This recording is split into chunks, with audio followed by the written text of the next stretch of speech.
Welcome to Uprising. Each episode looks inside what it takes to lead the most dynamic and successful cultural movements. Some of them in the business world, some in the social realm, some in politics, and some in between.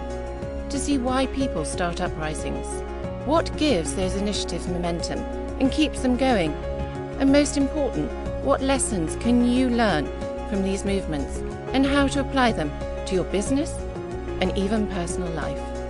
Let's explore the secret to sparking movements that move people into action. Passionate ideas. Controversial ideas. Uprising ideas. The power is now in the hands of anyone. To start a cultural movement. Your movement. To move the world. Hello, I'm Scott Goodson.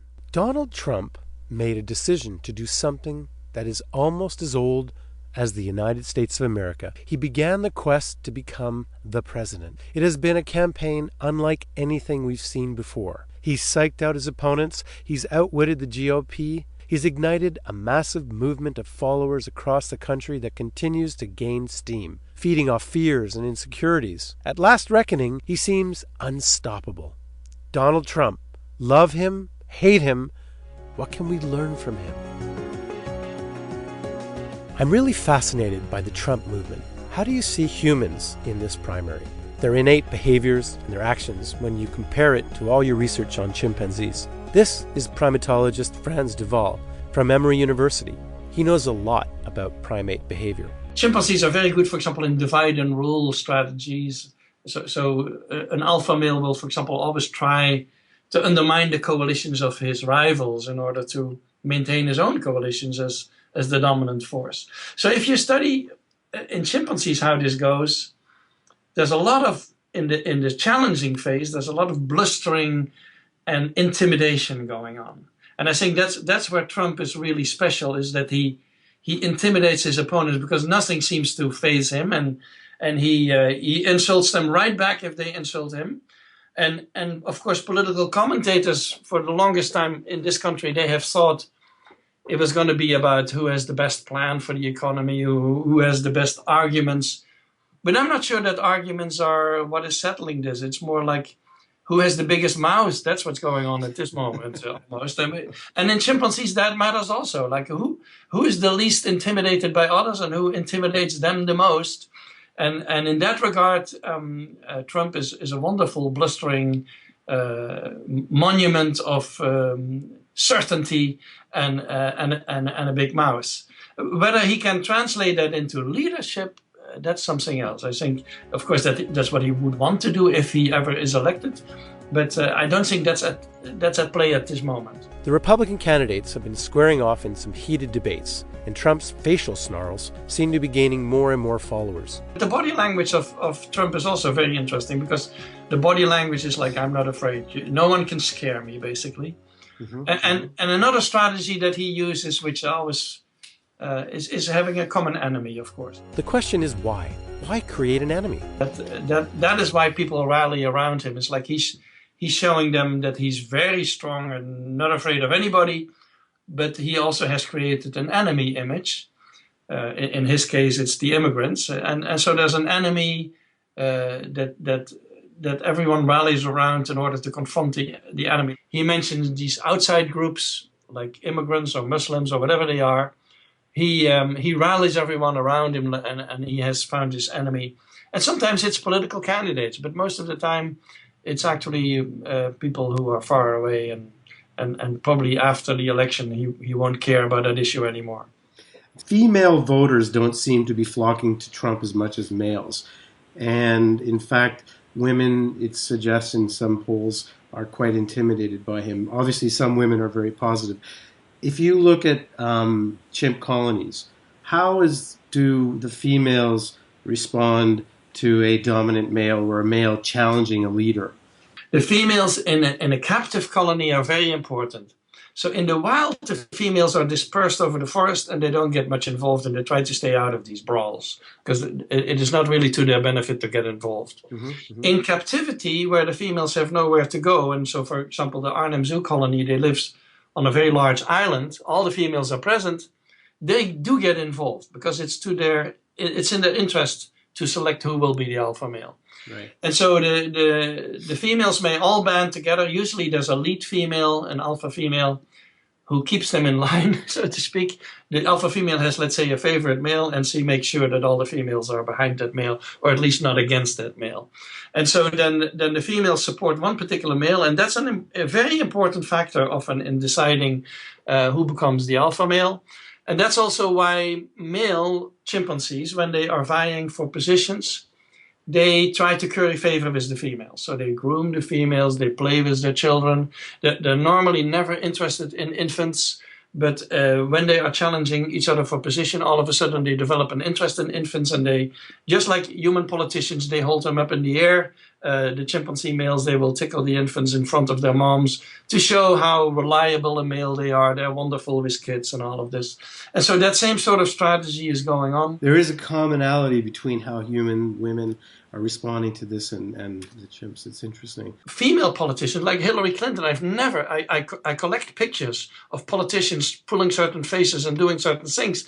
I have a ton of pictures of male politicians holding babies in the air, like Obama or I haven't seen Trump do this yet, but the male politicians, Bush did the same thing, holding babies up in the air. For Hillary Clinton, for example, I have not a single picture like that. And I think the reason is that we all assume that a female can handle babies, and we all assume that she will be good with babies, especially a female who is a mother herself. And so she doesn't need to prove that she can hold a baby, whereas the male politicians, they need to show us that they are good with kids. And that's a way of getting female support. The New York Times reported that Trump is thriving despite objectifying women. What role does sex play in the chimp community, and how do you compare it to what's going on? Everything in evolution is regulated by reproductive success. Mm-hmm. If you reproduce well, you're doing well. If you don't reproduce, your genes will not travel to the next generation. So reproductive success is everything there is. And for males, it's a very different ballgame than for females, because males can increase their reproductive success by mating opportunities. If you mate with a lot of females, you have more offspring. Whereas females cannot do that. Females will have one offspring at a time, regardless with how many men they mate. So for males, there's a connection between access to females and dominance. And that's why chimpanzee males, when they vie for positions, it's partly about access to females. And the alpha male has more access than anybody else. And the females are also attracted usually to alpha males. And so it works both ways, basically. And so high-ranking males have a higher reproductive success than low-ranking males. And so in that sense, there's always a connection between power and sex. Is disrespecting females respected by females? Male chimpanzees often do, and this is sort of counterintuitive, because I mentioned that they try to curry favor with the females. They also beat up females. Mm-hmm. And partly they do that to show to other males, because it's much safer for them to beat up a female than another male. It's partly to show them what they could do to them, and so they show their physical prowess by being negative towards females, and then later they reconcile with those females, and they intimidate everybody that way, and so the males need to prove they're so desperate to prove that they are strong and physically fit that they may even attack females under those circumstances. When building a movement to dominance, how important is having a number two, a prominent supporter? I think among the male chimps, it's extremely important. The female support is important, but the females are not going to go to bat for you necessarily. They may support you, and they may console you afterwards if you lose. Yeah. And they have a voice in all of this. But when it comes to a real physical fight, especially since female chimps often have a baby on themselves, they're not going to get involved in a real physical fight. That's not in their interest, and they won't make an enormous amount of difference necessarily in that. So to have a few male buddies, like especially one sort of satellite male who helps you, is extremely important. And the males are very opportunistic. That's a bit, Chris Christie made me think of that. The male chimpanzees are very opportunistic, is that if they think another partner is a better partner for them, they may shift allegiance, and they can do it from one day to the next, basically. So it's fascinating that you have Trump, and when he has Christie supporting him, he almost rises even stronger in the community because of that first supporter coming in, the number two. What you do with these coalitions is that you show them off, basically. And chimpanzee males, for example, when they have a coalition, they walk together. And so it's not just that this male supports that male, but you see them walking together and grooming together and doing things together. And that gives an image of unity. There's some species, like let's say dolphins, where the males form also coalitions where they surface together and they jump together and they're completely synchronized. And so from a distance, it looks almost like one dolphin is jumping out, but they're completely synchronized to intimidate the neighbors, to tell them we are united. I'm really intrigued by the recent attacks by Trump's enemies in the Republican Party who've come out against him.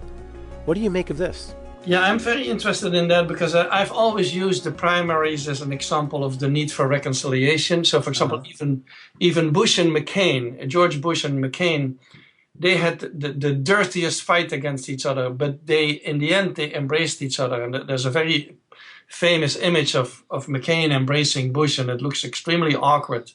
And I've always used it as an example because chimpanzee males are exactly the same, is that once a male becomes the alpha male, then everyone sort of closes rank and everyone reconciles and they then submit to that alpha male and then they have a peaceful relationship.